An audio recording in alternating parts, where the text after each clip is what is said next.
বৈতরণী নদীতে মৃত্যুর পর আত্মার সবচেয়ে বড় পরীক্ষা কি জানেন? হিন্দু ধর্মগ্রন্থে, বিশেষ করে গরুড় পুরাণ ও বিষ্ণু পুরাণে বলা হয়েছে যে মৃত্যুর পর আত্মার যাত্রা শেষ হয়ে যায় না, বরং সেখান থেকেই শুরু হয় এক নতুন ও কঠিন পথ চলা।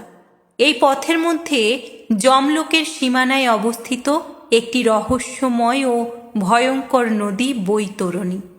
কেমন এই বৈতরণী নদী? এটি কোনো সাধারণ নদী নয়, বরং আত্মার কর্মের পরীক্ষা নেওয়ার এক ভয়াবহ স্রোত বলে বর্ণনা করা হয়েছে। ভয়ঙ্কর রূপ। এতে স্বচ্ছ জল নয়, বরং ফুটন্ত রক্ত, কাদা ও পুঁজ প্রবাহিত হয় বলে বলা হয়েছে। অত্যন্ত তাপ। এর স্রোতকে ফুটন্ত অম্লের মতো বলা হয়েছে, যা পাপী আত্মাদের কষ্ট দেয়। ভীতিকর জীব।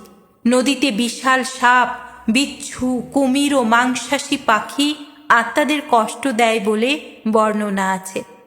কারা এই যন্ত্রণা ভোগ করে জানেন? গরুড় পুরাণ অনুযায়ী যারা জীবনে অধর্ম ও পাপ করে তাদের জন্য এই নদী পার হওয়া অত্যন্ত কঠিন হয়ে ওঠে। যেমন পিতামাতা, গুরু ও বিদ্বানদের অসম্মানকারী, মিথ্যা প্রতারণা ও বিশ্বাসঘাতকতায় লিপ্ত ব্যক্তি, গোহত্যা বা অসহায় জীবদের কষ্টদাতা, লোভে ডুবে থেকে দান ও সেবা থেকে দূরে থাকা মানুষ। বৈতরণী পার হওয়ার উপায় কি? গোদান। ধর্মগ্রন্থে বলা হয়েছে যে ব্যক্তি জীবনে ভক্তি ভরে গোদান করেছেন তার সাহায্যের জন্য সেই গরুই সেখানে উপস্থিত হয়। সে আত্মাকে নিজের লেজ ধরিয়ে বৈতরণী নদী পার করিয়ে দেয়। এই কারণেই ধর্মে গোদানকে অত্যন্ত পুণ্যদায়ক ও মুক্তিদায়ক মনে করা হয়। বৈতরণী দানের গুরুত্ব।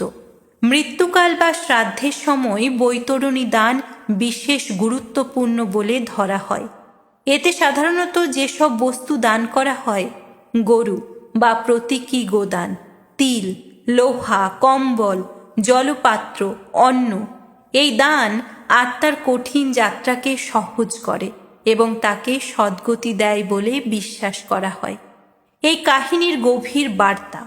বৈতরণী নদীর বর্ণনা শুধু ভয় দেখানোর জন্য নয়, বরং আমাদের জীবনে সঠিক পথ অনুসরণ করার প্রেরণা দেয়। সত্য ও ধর্মের পথে চলুন। করুণা ও দয়া হৃদয়ে ধারণ করুন।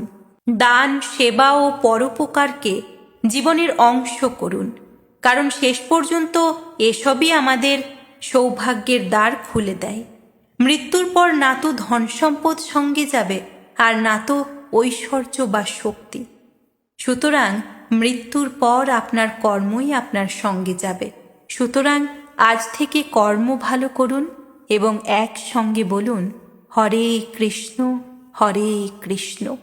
ভিডিওটা ভালো লাগলে শেয়ার করতে ভুলবেন না।